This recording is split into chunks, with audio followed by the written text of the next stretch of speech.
का बोलूंगा, सोना नहीं बोलूंगा। जो मैंने नाक का बनाया है उसको मैं कांटा बोलूंगा, सोना नहीं बोलूंगा।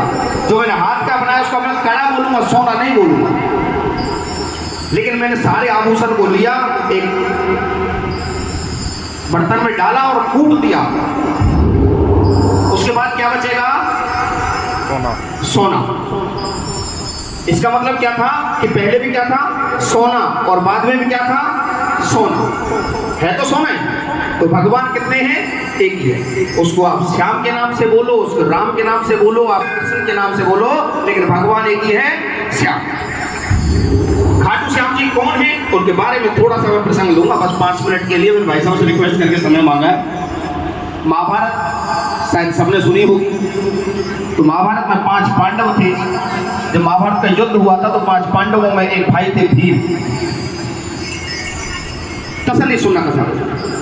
5 भाई थे, उनमें से एक भाई का नाम था भीम, जिनका एक पुत्र था घटोत्कच। और घटोत्कच का एक पुत्र हुआ जिसका नाम था बर्बरी। जो बर्बरी को हुआ उसने भगवान शिव की और भगवान माता रानी की बहुत तपस्या की, बहुत तपस्या की।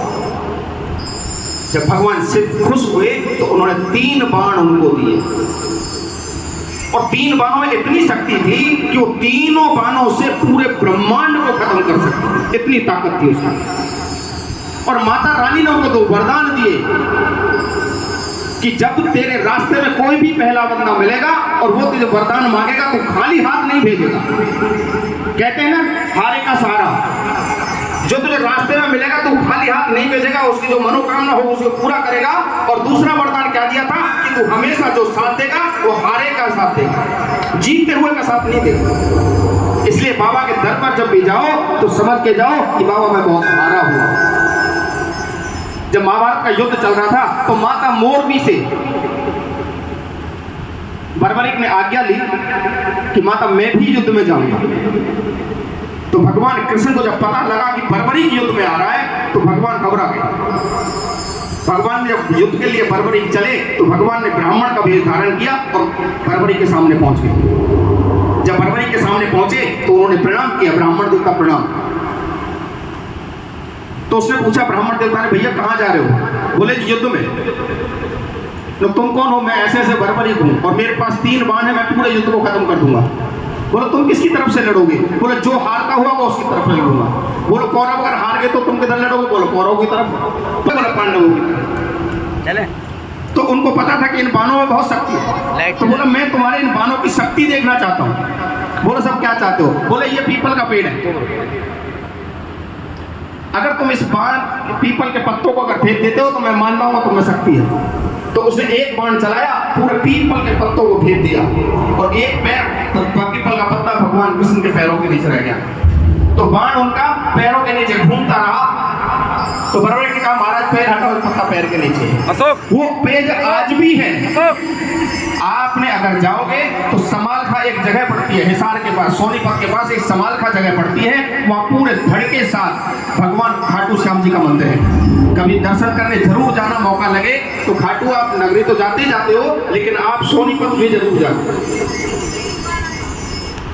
तो भगवान कृष्ण ने उससे बोला कि मुझे शीश का दान चाहिए, क्योंकि मैं धर्म का युद्ध लड़ रहा हूं और उसके लिए किसी एक को, हम 3 में से किसी एक को सर का दान करना पड़ेगा। अगर तुम दे देते हो तो बहुत अच्छी बात है, मैं दे नहीं सकता और अर्जुन का ले नहीं पा सकता क्योंकि उसके ऊपर पूरा युद्ध डिपेंड है। तो जब ब्राह्मण ने दान मांगा तो उसको वरदान था कि भैया तुम्हें दान देना पड़ेगा। तो उन्होंने अपना सर काट के भगवान कृष्ण के चरणों में पेश कर दिया। तो खाटू श्याम जी ने पूछा कि महाराज जो आपने मांगा वो मैंने दे दिया, लेकिन वो इतना बता दो कि तुम हो कौन। तो भगवान कृष्ण ने उनको विराट रूप दिखाया। बोलो वृंदावन वाक्य बिहारी लाल की जय।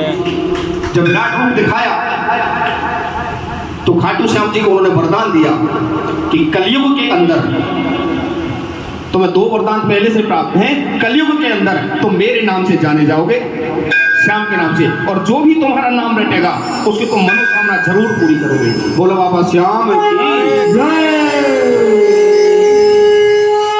और बाबा ने इच्छा जताई कि मैं युद्ध देखना चाहता हूं। तो खाटू श्याम जी का जो सर है वो एक पर्वत के ऊपर रख दिया। जब युद्ध समाप्त हुआ तो आपस में कहमा कहमी हुई, युद्ध मैंने जिताया, युद्ध मैंने जिताया, युद्ध मैंने जिताया। तो भगवान ने कृष्ण ने बोला कि चलो जी, हमने सीसीटीवी लगा रखा है, उसको देखते हैं। जब खाटू श्याम जी के पूछे कि भैया ये बताओ युद्ध किसने जिताया, तो उसने बोला जी मैंने तो चक्री चलता देखा था और कुछ दिखाई नहीं दे रहा था।